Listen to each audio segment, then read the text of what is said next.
My favorite band announced their tour months ago, and when I saw they were playing on Valentine's Day in a city near us, I knew we had to go. I couldn't shut up about it.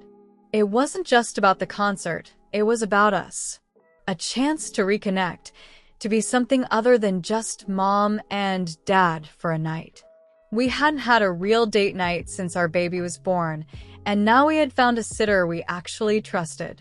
It was going to be perfect, or so I thought. The morning of the concert, my husband was in great spirits. We had the whole day off, and he surprised me with mimosas and breakfast. I felt so lucky. This was already shaping up to be such a special day. But then he kept drinking. At first, I told myself he was just excited, letting loose. After all, we never got days like this anymore. But as the hours passed, the beers kept coming. At home, on the train, at dinner. It wasn't until he asked me the same question twice in under a minute that it truly hit me. He was drunk. Not just tipsy, slurring, glazed over, memory looping drunk. I tried to ignore the sinking feeling in my stomach. This night was too important. I had built it up in my head for months. I wasn't going to let this ruin it. But then, on the way to the venue, I made the mistake of asking if he was okay, if he thought he could make it through the concert. That's when everything went to hell. His face twisted into something ugly, something I didn't recognize. He turned on me, accusing me, out of nowhere, of doing drugs, screaming in the middle of the street that he couldn't believe I had done cocaine. I was stunned, frozen in place, my stomach lurching. It was so absurd I almost laughed, but the fire in his eyes told me this was no joke. No reasoning, no logic, no pleading could get through to him. He was loud. People were staring. I wanted to disappear. We made it inside the venue, but it only got worse. He kept repeating the accusation, louder each time. I saw heads turning, eyes widening. Strangers were staring at me like I was actually guilty of something. He stormed out, declaring he was going home. And that's when my heart completely sank. Our baby. I couldn't let him go home alone. He was too drunk to be the only adult responsible for relieving the babysitter, for being alone with our child. So I followed, trying to reason with him, trying to make him see sense, but he was a storm I couldn't calm.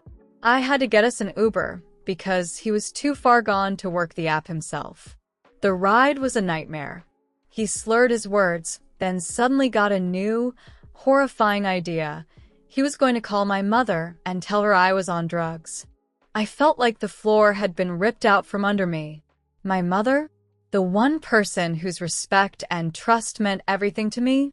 Who would be terrified and devastated to hear such a thing? So I did the only thing I could think of. I called her first. I explained what was happening, trying to keep my voice steady as my husband rambled drunkenly in the background. She heard it all. Every slurred word. Every ridiculous accusation. And I knew in that moment she would never look at him the same way again. We got home. I went to the couch, but he wasn't done. Right before disappearing into the bedroom, he spat out one last dagger. "You're a terrible mother."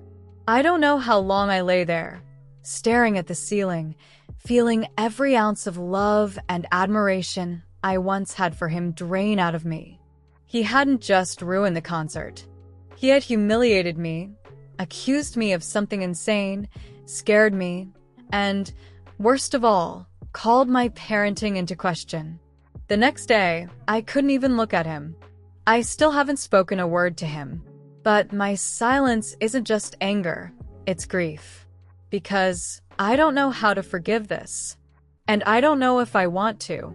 And then came the aftermath. The silence between us stretched on, heavy and suffocating. I spent the next day in a haze, my mind replaying everything in a loop. Every drunken slur. Every time he pointed his finger at me, his voice full of accusation. Every time he made a fool of me, of himself. And the worst part? The feeling that something inside me had snapped. That whatever trust, whatever safety I had once felt in our relationship had been shattered beyond repair.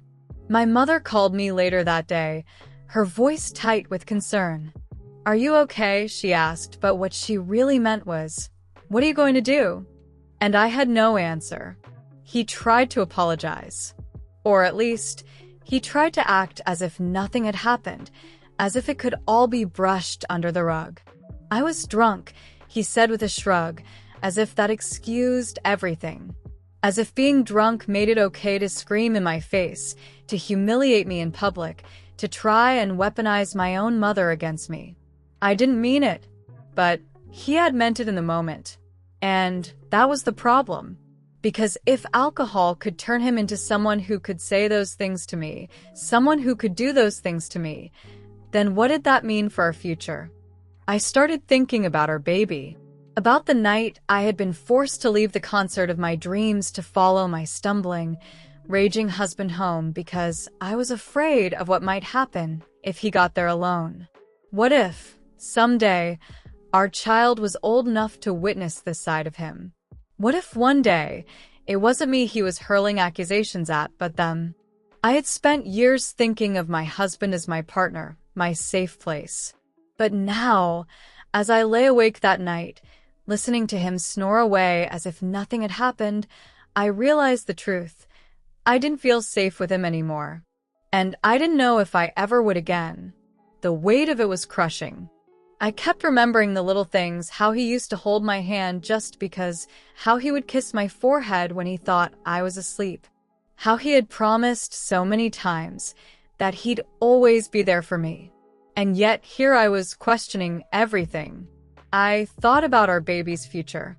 Did I want them growing up seeing this? Would I be okay with that?